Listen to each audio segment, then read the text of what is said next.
Hello everyone, welcome to కళ్యాణ వైభోగం. ఈరోజు మనం చూడబోయేది ఏంటంటే సుందరి పట్టు. ఫస్ట్ అయితే మనం ఒకసారి క్యాటలాగ్ చూసుకుందాం ఎలా ఉంటుందో. ఇలా ఉంటాయి సారీస్. దీన్ని మనం ఇప్పుడు లైవ్లో డైరెక్ట్గా చూద్దాము. ఒక్కొక్క సారీ ఎలా ఉంటుంది అనేది. కలర్స్ కాంబినేషన్ చూడండి, చాలా బాగుంటాయి. ప్రింట్ చూడండి, మొత్తం డిజిటల్ ప్రింట్ వస్తుంది.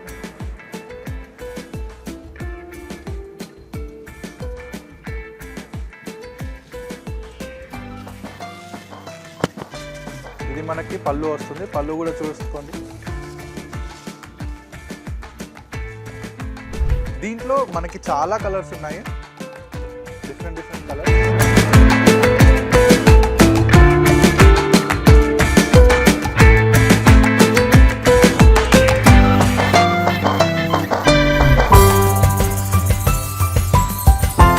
సో వీటిల్లో చిన్న లాజిక్ ఏంటంటే, ఇప్పుడు ఇది ఏంటంటే మనకు సుందరి పట్టు వస్తుంది. దీన్ని ప్రైస్ ఎవరైతే గెస్ చేస్తారో వాళ్ళకి స్ట్రైట్ ఆఫ్ 10% డిస్కౌంట్ ఇస్తున్నాము.